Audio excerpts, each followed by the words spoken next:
We gon' watch a movie. Lights, camera, explosion. Get ready for the real. Now I'm playing podcast in motion. Yeah. Hello and welcome to the 6th episode of Now Playing Intermission. Thank you for downloading. This is Arnie. And Stuart. And this is Justin. And I'm Jason. So guys, what's been going on? What have you been watching, doing, playing, building, going to theatrical local events? Stuart, how was your 4th of July celebration? The play, the 1776 play, not so bad. It was much better than I anticipated. It's what you expect from a local production. Like, it had rough edges, but like people could sing and hit notes and remember their lines, and it was actually a pretty good show, so that helped too. It's pretty talky for a musical. There's not a whole lot of music in 1776, which was my preference. So it was kind of a cool way to spend 4th of July. It's still in the box. I heard you say, what have you been building? Yes, nothing. The answer is I have not had time to build any of my contraptions that I've amassed. But when I theoretically have free time, I am looking forward to that. So here's my undertaking. Mom turned 84 and she wanted to learn a new game. She told me, I want to learn a game. And so I thought, what do old people play? Mahjong.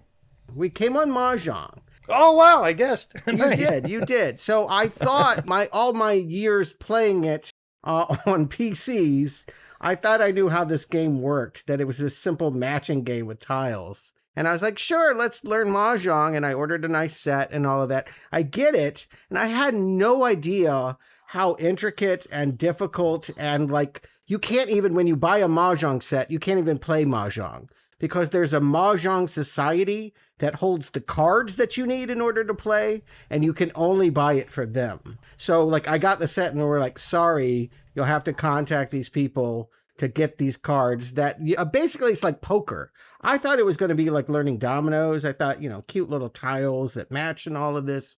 But in fact, there's all these different hands and suits, and I'm not sure we're going to learn this game, but we're playing it this weekend, and we'll see how it goes. I've invited some people over, and I hope we figure this thing out.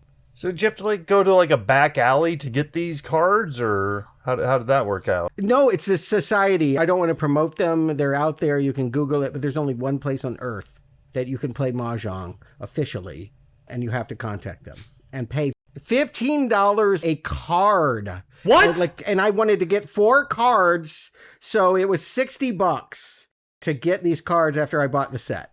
For paper cards, that's what they wanted. It's kind of a racket. But I'm in deep now because, again, the tiles were expensive and now the cards and all of that. So I'm like, we need to at least play one game. I'm hoping it goes okay, but it is not the easy, intuitive game that I thought we'd all learn pretty quick. Yeah, don't you need 4 people? You don't. You can do it with 2, but we are going to have 4 people over this weekend to have it be as authentic as possible. I really don't know. Actually, the more heads, the better, is because I'm really struggling to understand it. And you can't teach what you don't know. Yeah, I can't wait for some listener feedback on this situation.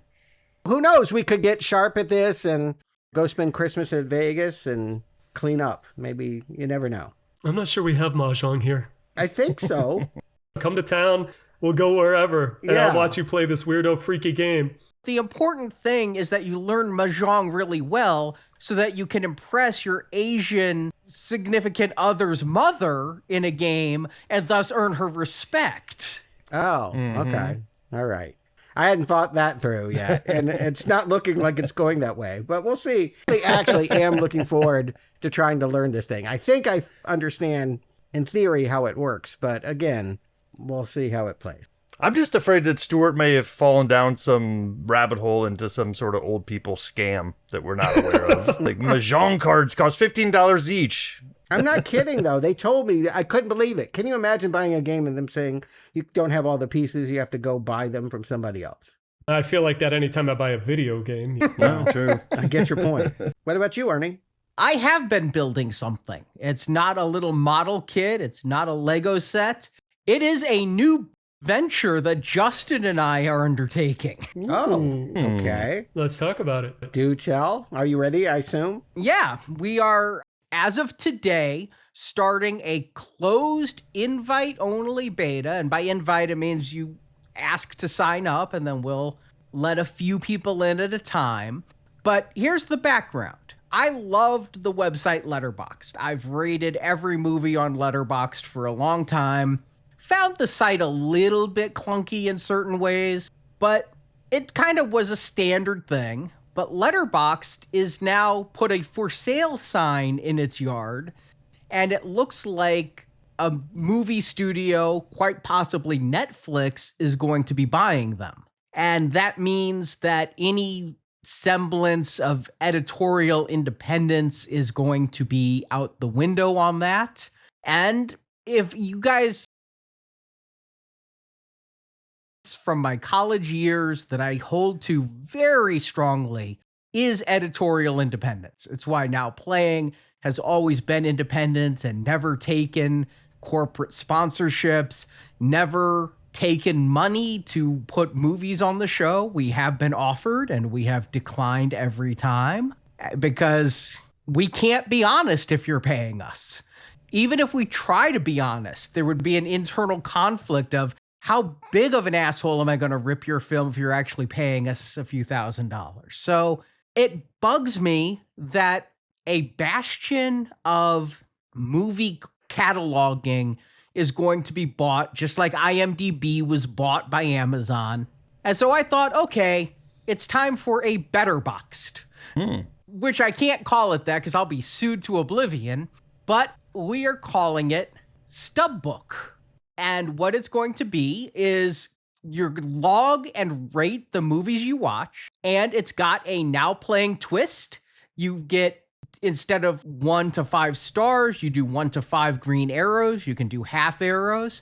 If you want to rate something 0 stars, which I often do, there's been no way to do that. The lowest ranking was a half star on their system. We have a red arrow that is equivalent to 0 stars. So you can give it a red arrow. And I think there needs to be a so bad it's good rating. And so you can rate it however many stars you want to rate it, and then flip the brown arrow on to tell people, yeah, it's a 3-star movie and I love it, but it's not for the right reasons. Okay. That's more up my alley. I have a lot of movies like that. I understand the need for that, for sure. And so the hope is that all the people use this site instead of going to Netflix. The hope is maybe a few people who want editorial independence decide to try to do the beta and see how they think it compares and where we can improve. Also, some things we're doing that they don't, you can log television. So you can do full seasons, individual episodes. And it's not just about logging, it's about having a virtual collection. We call it Stubbook. For each movie you watch, you are going to have a digital stub, and you can choose what theater you saw it at, what date you saw it at. We're linked into Google, so you can look up your theaters, or you can enter theaters from the past that have closed. If, like Jason, I know you collect physical ticket stubs. I did till about 2001. Yeah, I've got it from 1990 to 2001. And you still have them, right? Still got them. So you could go and enter every movie you saw at which theater and on what date, and have an entire virtual stub collection of your ones you remember going to. And Stuart, I know you journaled movies for a long time. I know Brock keeps a log of every movie he saw, and I think he keeps where he saw it. And so you're actually able to track not just that, but who did you see the movie with? And if you have friends on the app. So we're not just ranking movies, but actually keeping movie memories, because seeing a movie is about so much more than just the movie. And so that is why stubbook.com is what I have been obsessed with coding for the past couple of weeks. Put, 105 or so hours so far into just the coding of it. Yeah, I don't know when you're sleeping, honestly, is my big concern.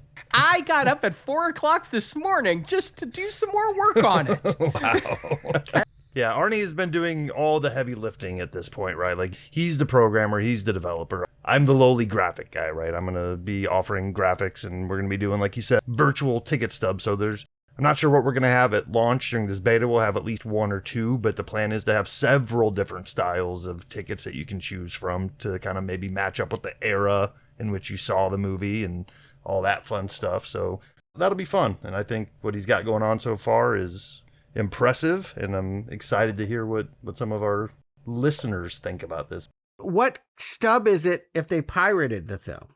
You don't have to put a location, and you can put like Joe Bob's Home Theater. So, we're not going to add it to the main catalog. Because if you guys get successful and bought, like now suddenly, like the cops could have people like seeing listed films. All of that is optional information, and True. We have no adult content on there. You don't have to mark your theater. You can just rank a movie. But if you want to have the extra stuff on your stub, it can just be a stub that says you watched this movie on this date, or it can say you watched this movie on this date at this location. And for me, I remember many movies I saw as a child at theaters that are no longer open. I could tell you most of the theaters I saw my movies at as a child. I would love to go back and tag all of that. That's something I'd find fun. And then to also, if you have friends on the app, you can share stubs with them. And if you saw a movie together, had a date night, you can just tag and both catalog the movie, although give it your own rating. And you can import your entire Letterboxd history. There is a wizard when you sign up for our site that will handhold you through bringing in everything you've done in Letterboxd, so you don't have to recreate that wheel and continue running on our system. I think that's big, right? Like, because the type of people that are going to want to use this are people that may already be using Letterboxd, and to have all that work and time and effort come right over here to this new platform I think that's big. And also, I just want to put it out there, one of the covenants that we have built this on is we will not ever sell or take advertising from anyone who might at all compromise editorial independence. The whole point of this isn't necessarily a for-profit venture. It's to put a stake out there and say independence should not be bought. There should be a place for people where corporations are not influencing which movies rise to the top. Because I'm not afraid that Netflix is going to say, oh, you rated a movie bad, we're going to ban you. I'm afraid Netflix is going to slightly dampen how often you get to see bad reviews of Netflix films and slightly elevate how often you get to see positive reviews of Netflix films. This is going to be completely open with its cataloging and its algorithms and completely unbiased. So we're just starting it off with a few users. But if you're listening to this and would like to try out this system and start tracking television alongside movies and collecting virtual stubs, head to stubbook.com, stubbook.com, and fill out the form to register for our beta. We just want to do a few people at a time so we work out the wrinkles. And we know it's not ready for full launch yet, which is why it is just a closed beta for now. But we've done a lot of work in a short amount of time. I'm proud of what we've built. I hope you will enjoy it. Very cool. Yeah, and we'll keep people abreast of the situation here as well, but I think we'll probably have something on the website to sign up to be notified when it's live to the full public. And if you sign up for beta testing, you will get a founding member and beta tester badge on your account that once we go live, nobody else is going to have that founding member badge. That's what I want. Get in line. I'm in line. Let me in. All right, well, that's what I've been doing. Jason, what have you been up to? The last time we talked on Intermission, I was in Dallas, and I mentioned I did a little bit of shopping. My reading intake, it's minimal. It's not that I don't like to read. It's just I don't have a lot of time. I mean, I have time to read the Hollywood Reporter newsletter every day and the trades. But I don't read a lot. I don't read a lot of fiction. My library is mostly nonfiction, and it's mostly industry related. You have your Bill Carter books here, and then I've got autobiographies like the autobiography of DMX over there. But I have been kind of indulging in these mass market paperbacks from the 1970s, stuff that I'd never, been exposed to when I wasn't old enough at that age. When I was in Dallas, I was in this old little shop. Yeah, what are we talking about? 70s mass market. This is one that I picked up at a little vintage store in Dallas. It is the Incredible Hulk Stalker from the Stars, an instant collector's item, the Hulk's first full-length novel. So it's very cool. Yeah, and it was only $8. So they're short. I didn't even know about that book's existence. And I pride myself on knowing Marvel prose stuff. That's very cool. Is it good? Is it a good read? I haven't read it yet. I'm setting it up. This is going to be my whole thing. So it was $1.75 in 1978. I got this book, and I got a Marvel illustrated book for Your Eyes Only for the James Bond, which was For Your Eyes Only was also 77. It's a movie tie-in, but it says illustrated, and I haven't opened it yet. It came in this cool wrapping. It's got to be a comic related. So I got those, and then this is the coolest thing, you guys. Shaft. Novelization. I never had the Ernest Heidemann Shaft books, and I got these. I got Shaft's Big Score, and then I got Shaft Has a Ball. He keeps on trucking hot, mean, and heavy. Ernest Heidemann wrote a bunch of Shaft books, and one of the titles is really crazy. It's called Shaft Among the Jews. That's a fact. I have no idea what the book is about, but just the title alone seems... I think I know what it's about, actually. It seems troublesome, doesn't it? That they would put out a book named that? Anyway, so I've got this little collection of mass market paperbacks. I'm going to try and get some more. I'm going to try and get all the Shaft books. Is it about collecting them as art? Are they artifacts you're displaying, or is it about increasing your reading? It's the former. Yeah. Yeah. I will read them eventually. You will? But... Yeah. I think it's cool. Like if you never crack the cover. In fact, I might be afraid, like yellowed paper and all of that. But it's cool that the covers. Maybe they're worth something. Arnie, what do you know about books being worth anything? I know a little bit more than I used to know. I mean, Jason actually started something I'd been thinking about doing for a while too. I have started collecting movie novelizations, mostly of movies from the 80s that I've seen, some 70s. I saw a Jaws hardcover first edition for about $250 at a con I was at a couple weeks ago. I passed on that for now, but I'd been thinking about this for a while, and when Jason told me about this, I ended up going to downtown Denton. There's a store there called Recycled Records. They had the Predator novelization there, and it was $80, but it had a cracked spine. And I'm like, I'm not going to pay $80 for a book with a cracked spine. For Hours Only was $5. There's a Predator book called South Seas, and it goes for $250 in paperback. So, yeah, some of these paperback tie-in novels can be pretty pricey. And the Stephen King stuff that was published as Richard Bachman were all paperback originals, and you'll be looking at $4 if you want one of those first printings. Oof. I remember I used to read all the movie tie-in novelizations when I was younger. Me too.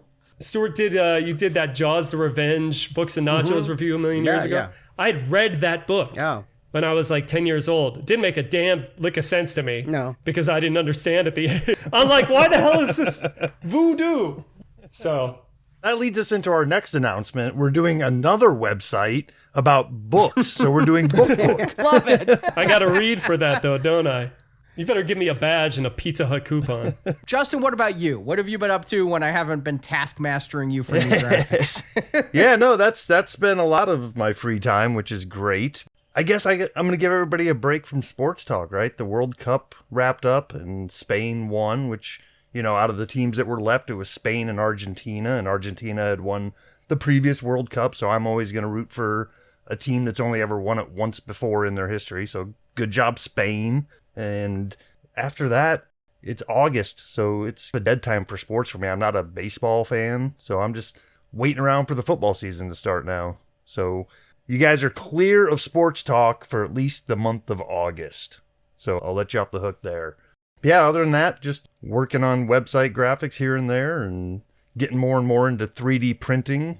I've been messing around with that a little bit. For me, 3D printing is one of those things that I've always kind of paid attention to, but like never wanted to dive in on. And mostly because my interest with it is doing stuff in figure realm, right? Like I've always wanted to be able to like push a button and wake up the next morning and a custom action figure sitting there for me. And technology just wasn't there for years. I would look at people's 3D prints and all I would see is lines, right? Like, oh, that's cool looking, but like you look close and it's like line, line, line, line. So I was just like, whatever. And probably 4 years ago, I bit the bullet without doing a ton of research, and I bought a resin 3D printer, which makes much smoother prints, but it is messy. Like you literally pour in liquid resin into a bed, and a head comes down, and it slowly, line by line, prints things out of this liquid and makes it solid until it's done.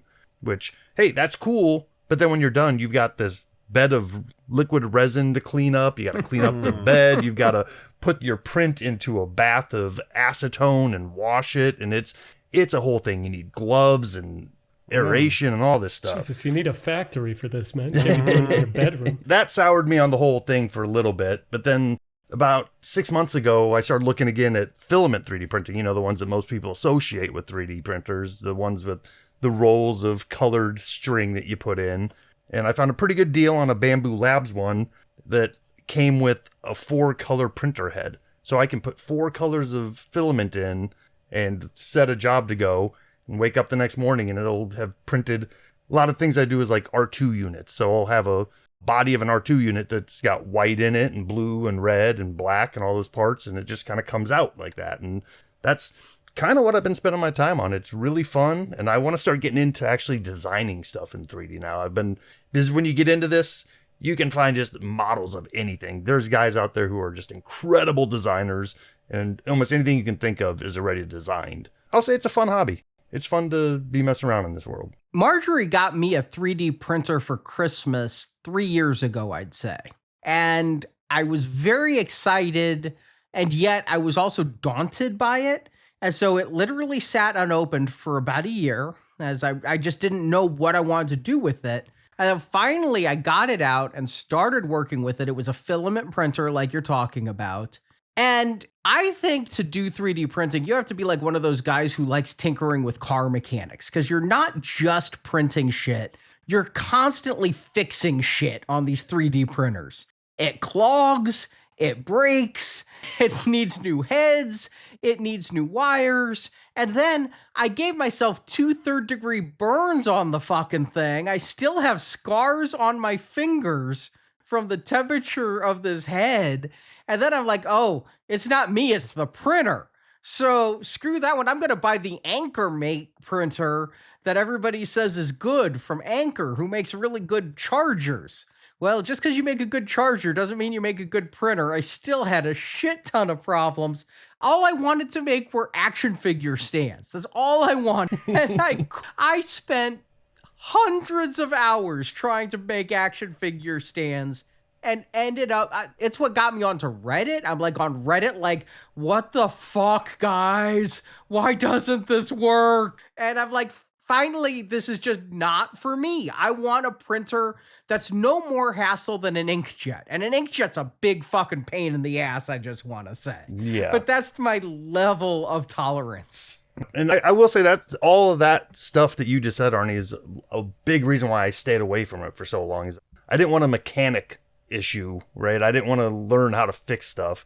And I think I got pretty lucky. I mean, this isn't a commercial for Bamboo, but I feel like their products are very user-friendly, yet like professional grade quality. I've had a few issues, but they were easily fixable by researching online, and even on their own website, they have videos showing you exactly which screws to take out and go where and all that stuff. So anybody else out there who's kind of felt like me and Arnie have for years, and maybe the time to relook at the world of 3D printing is now. It's come a long way in the last couple of years. What's the best 3D printer for a ghost gun? Because that's what I always hear about, like 3D printers. Is like they're going to get weapons and shoot people with them. That's what I associate them with. I would recommend, if you want to do that, to buy the Anchor make because it'll never fucking work. This is the way we curb, violence. Okay. It actually might cause violence because I was ready to get a baseball bat and smash that shit like the printer from Office Space. How big are these 3D printers? So they come in different sizes. The one I have is fully enclosed, and I'd say it's probably about 2 foot by 2 foot square, and then probably about 2.5 foot tall. Justin, you're going to have to share some of these things with me. I didn't know you were doing it, but that R2 unit looked cool. Yeah, you got to show us all this stuff. All right. All right. Well, now we are going to have joining us for some trivia all the way from down under, Corey. So welcome, Corey. Thank you for joining us. Thank you so much for having me. So, Corey, how long have you been listening to our show? I was thinking about this today. It must have been 2009 I first found you guys. You were maybe 3 or 4 episodes into the Halloween retrospective at the time. You're within months of us starting, or at least me being on. Yeah, I looked it up because I was a big Halloween fan and I'd just gotten an Apple product for the first time. So I was like, oh, let's check out these podcasts. Yeah, sure enough, there you guys were talking about Halloween. So yeah, I binged the first 3 episodes and then listened to part 4, and I've been listening ever since. Yeah, we can be glad that Rob Zombie made that movie because that was why we covered that series in 2009.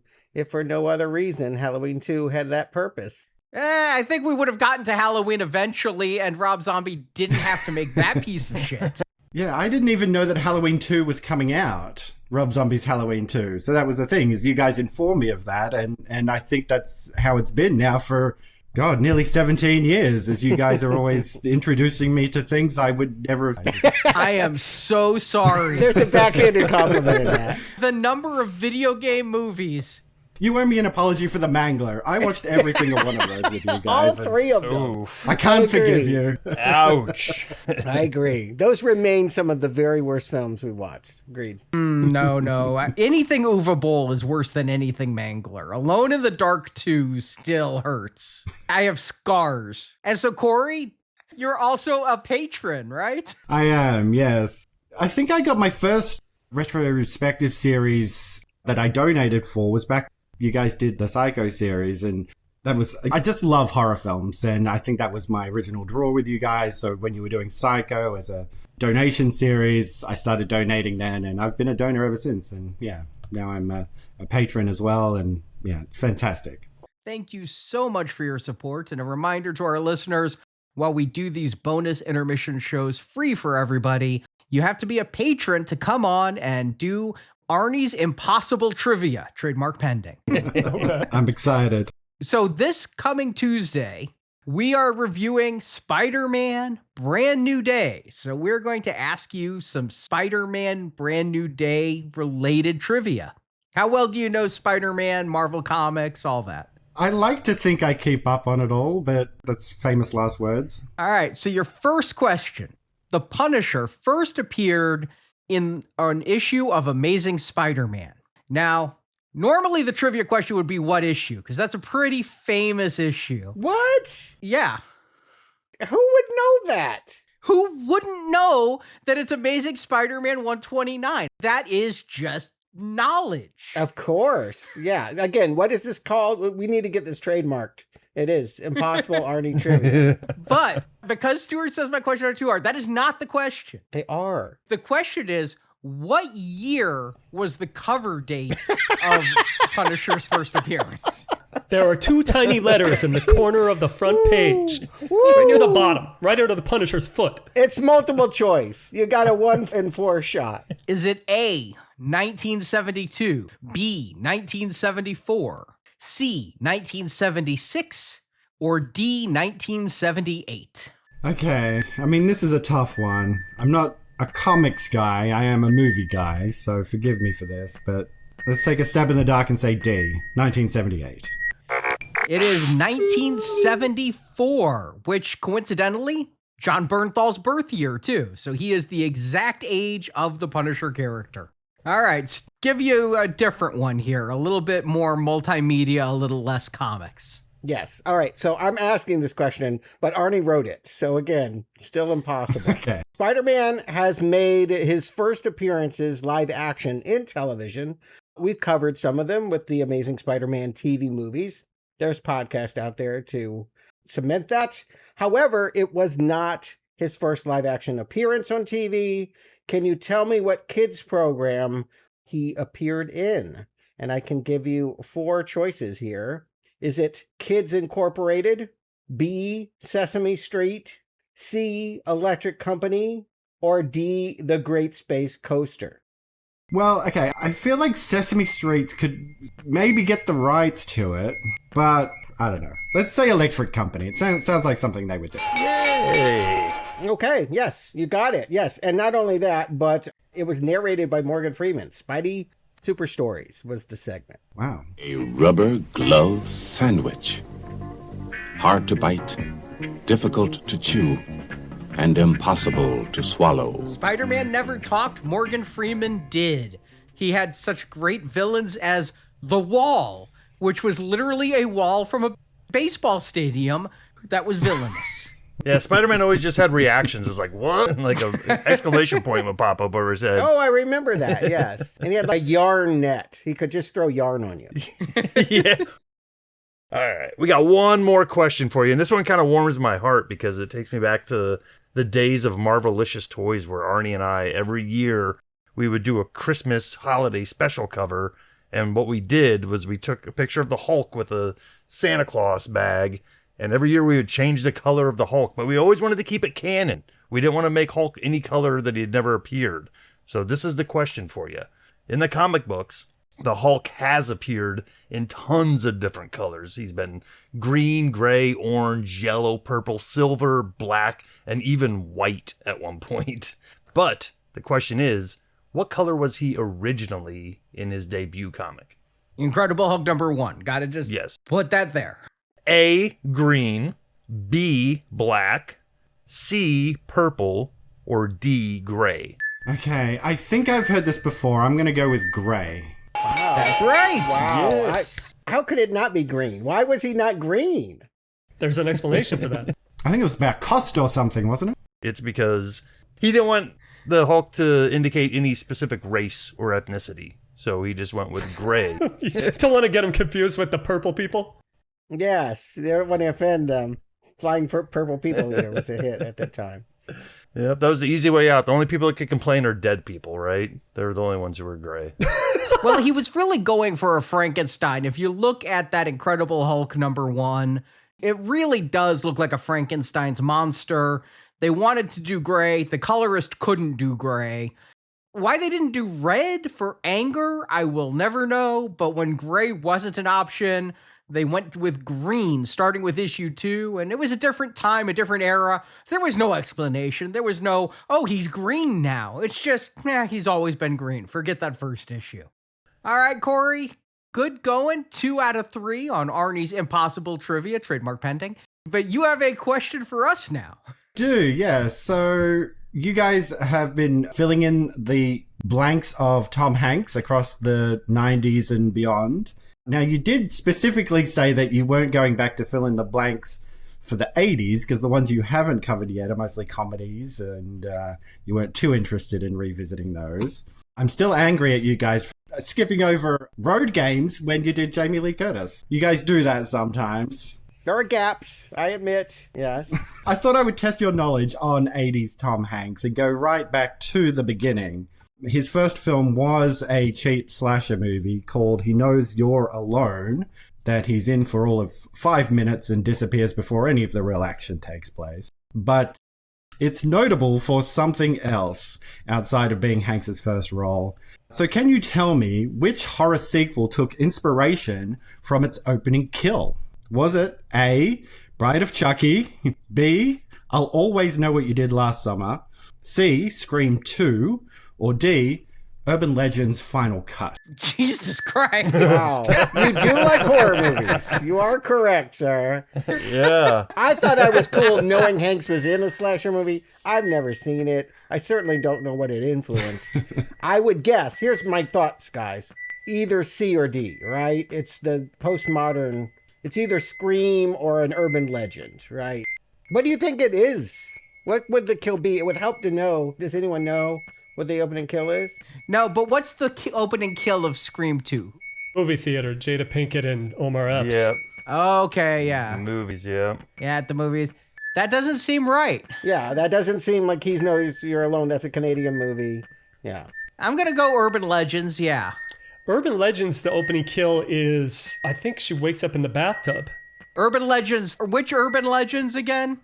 Final Cut. That's the second one. Starts with an airplane sequence that is part of the fake movie within a movie that they're shooting. Yes. And I think the opening kill, which is the girl from the fourth real world, wakes up in the bathtub with her kidneys removed. What are we doing with our lives here, guys? I'll go wherever you say, Jason. I have no idea. Bride of Chucky, the opening is Jennifer Tilly killing the cop. Oh, that's right. Somebody kill a cop in this Tom Hanks? Did they get killed in a movie theater? I'm just going to say it. So I'm going to go with that. Out of all those, that's my favorite anyway, so. What do we got? Arnie said urban legend. Jason said what? Scream 2? Stuart, you're just going with the crowd? I'm going with urban legend. But now I'm starting to feel less. Yeah, don't go with me. vibes. Remember, I blew it last time on the Yeah. Evil Dead one. All right, then I'll just go with what is the second I know what you did last summer? He said, I'll always know what you did last summer, not I still know. Oh, the third one? God only knows. I didn't even go near that. You know what? I'm going to go with that one because these things are so obscure. Yes. All right. All right, we're going with I'll always know what you did last summer. That is our final answer. Sorry, guys. No, it was Scream 2. The opening takes place in a theater, auditorium, and bathroom. Oh, okay. So it's about the setting, not so much the characters. So Craven just ripped that off? Yeah, I guess Kevin Williamson probably wrote it, ripped it Yeah, off for that's true. Wes Craven, yeah. I still love the Scary Movie version of that one, though. The Scary Movie Scream 2 parody is... Was that Sean Wayans and he gets it in the... Yeah. Yeah. That was a good question. That was a good question, Corey. You stumped us, and you got 2 out of 3. So, Yeah, good job. honestly, a good streak. Yeah, I'm very happy with that. I'll take it. So thank you so much for joining us. Thank you for listening to Now Playing. This has been a lot of fun. Thank you, guys. So thank you, Corey, for joining us. That was a lot of fun. Well, speaking of Marvel, the Doomsday trailer came out and tickets went on sale. I have bought my Doomsday ticket for Thursday night at an Infinity Vision theater. What, pray tell, is Infinity Vision? Isn't that the show coming out? Yeah, Paul Bettany's going to be there and give you some popcorn. He is the popcorn bucket. It does feel like Infinity Vision is just when Vision grabs the gauntlet, right? Yeah.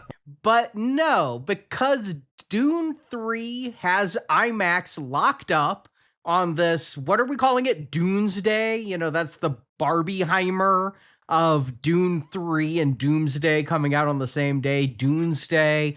But Dune has... I love this. This is so bullshit.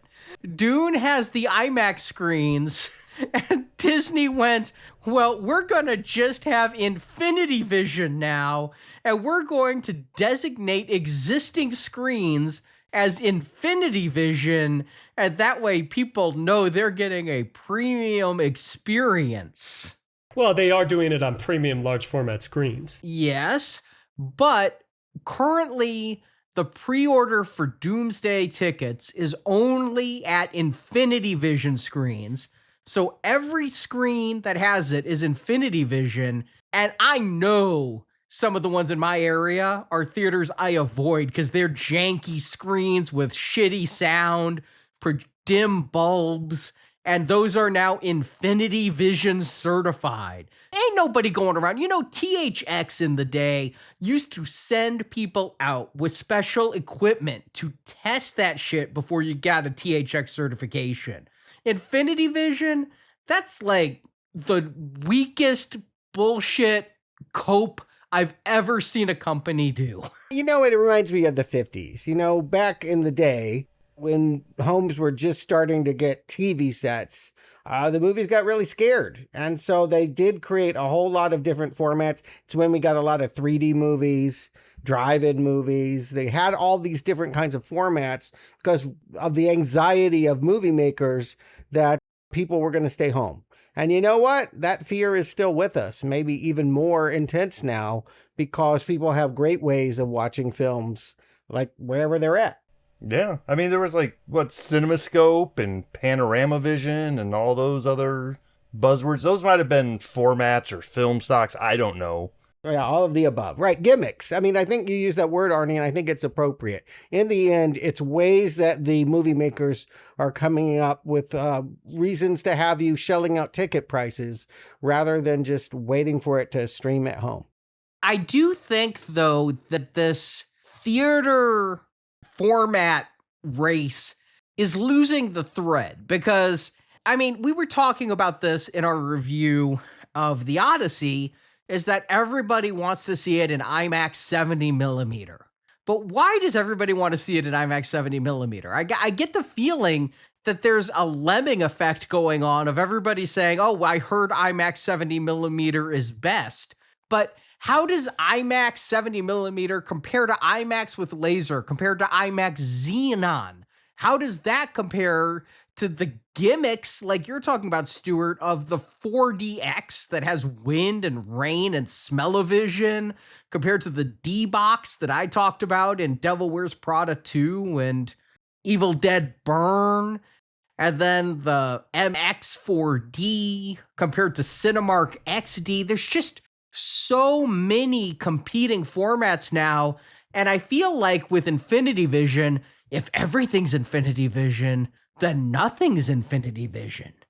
Okay, so think about it like this. We're going to be bombarded with Dune 3 and IMAX advertisements, just the same way that they were like, see the Odyssey in IMAX, see it in 70. And the thing is, if you keep repeating that over and over and over again, it's going to get into the brains of the people. When people go to see Avengers, they're going to say, okay, Dune's in IMAX, but what do I go to? Do I go to the XD, the RPX?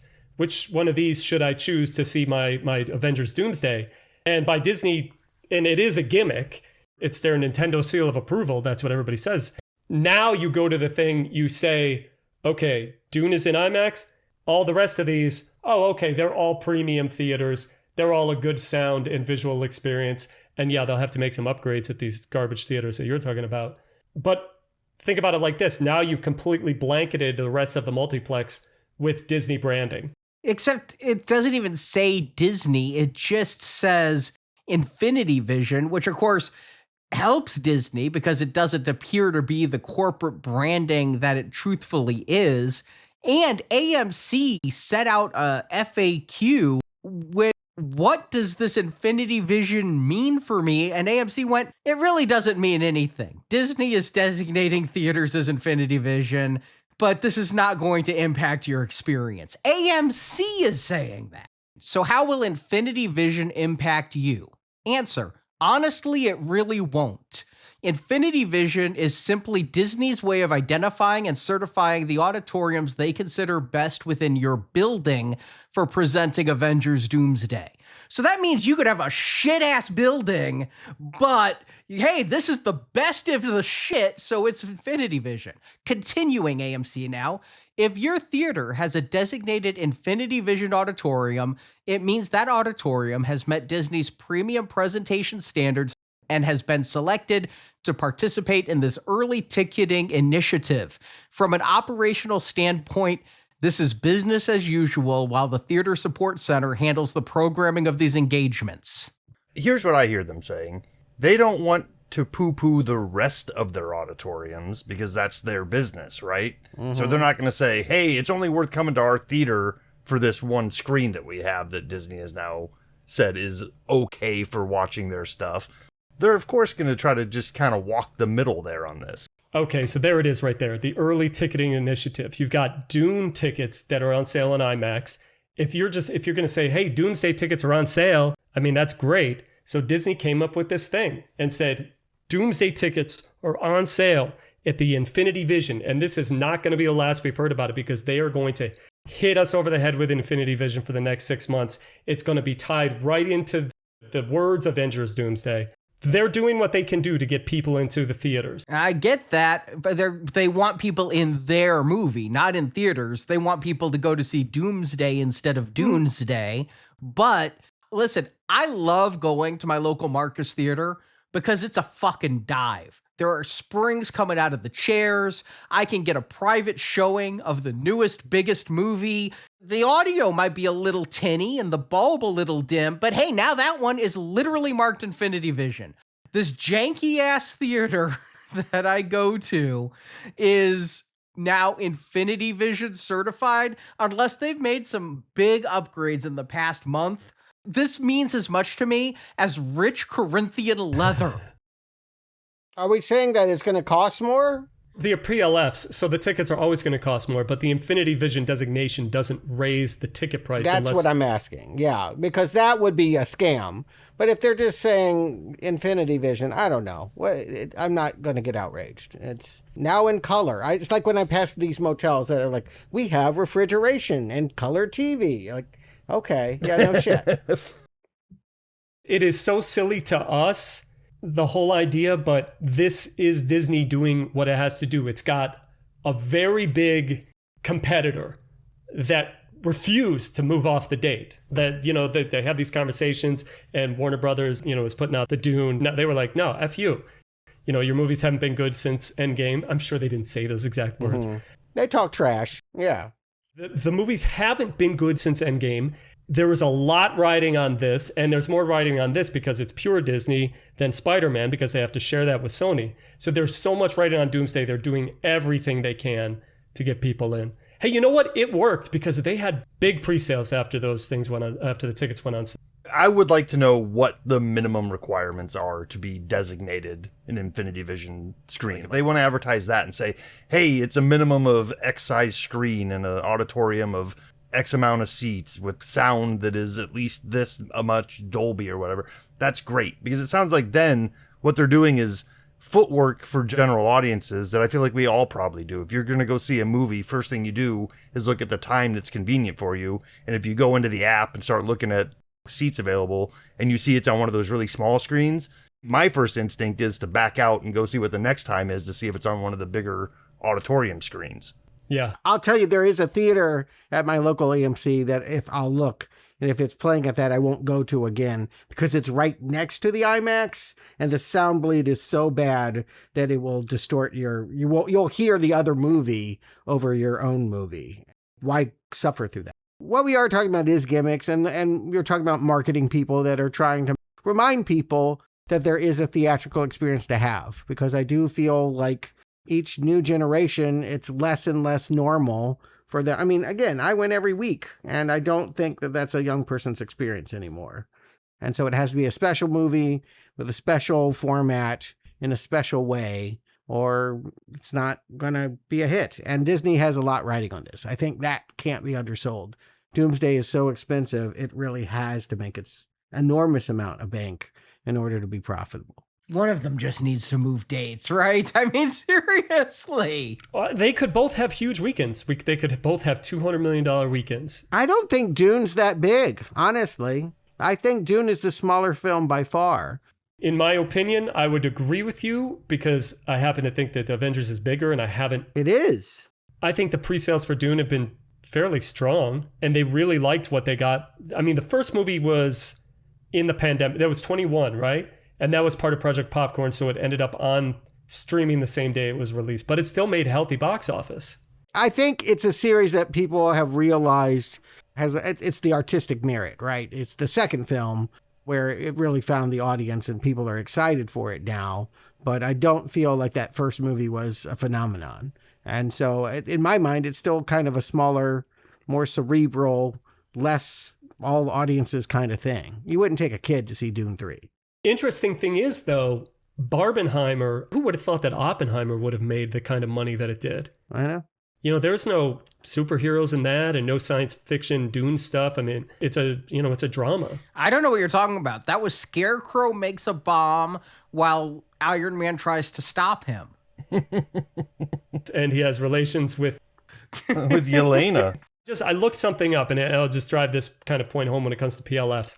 Before the pandemic, about 15% of the box office came from those type of screens. Now it's more than 20% starting in 2024. So this is the thing. They want to squeeze you with these luxury theaters, and that's where they want their big movies that cost a lot of money to put out. I guess what I'll say about it is I see where Arnie is coming from on this, and the cynic in me is like, yeah, it's just a slick marketing gimmick.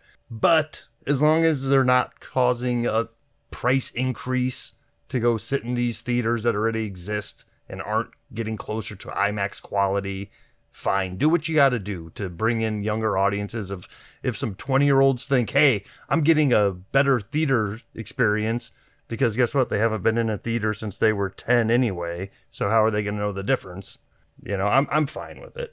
I guess my problem is it feels like an artificial badge. It almost feels like stolen valor, where you're giving a designation that is not necessarily earned compared to the THX, where they do send out people, or even IMAX. We talked about in our Odyssey review, there's fake IMAX versus IMAX 70 millimeter, but all of those are IMAX certified theaters. And here, I don't know what the certification process is. It's hasty, and there's just so many movie designations out there. I feel like you almost have to be a scholar in film formats to fully understand when directors are putting out cards that show what your different image cropping is going to be depending which theater you go to see this movie. And is it that different? I also want to reflect that. I don't know that it really matters that much when you see them side by side. I mean, I guess it depends on, who you are as a person, but I think maybe some of this is FOMO, right? Like, we're just afraid that we're not seeing it in the format that allows us to see the whole movie. But you're seeing the movie, right? Whether it's Coke in a can or Coke in a bottle, it's Coke. Yeah, it's better than watching it on your phone, which is, I think, the audience they're trying to reel in here. How dare you say that? I'm going to watch Doomsday on my Apple Watch and love every frame. All right, well, thanks for the discussion. I just always like going into what's happening in filmmaking right now and movie going, and this is the latest. I tend to just get mad about advertising and corporatization. I guess that's been my theme this episode. So, as I've been doing, I did want to also bring up a movie quote to end the show. And since we're doing so many Tom Hanks films, I found a Tom Hanks quote about the movies. The cinema has the power to make you not feel lonely, even when you are.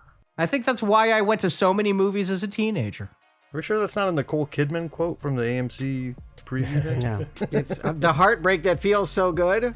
So thank you guys for joining me, and thank you to all of our listeners for playing Now Playing Podcast.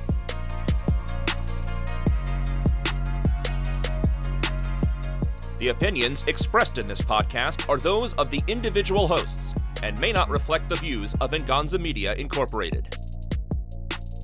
Now Playing is a Venganza Media production, copyright 2026. And no part of this show may be reproduced, repurposed, or redistributed without the written permission of Venganza Media Incorporated. All rights reserved. Trash film, we say it. High art, we praise it. Red arrow, green arrow, that's how we grade it. Woo. Time to get it poppin', Now Playing Podcast. Yeah.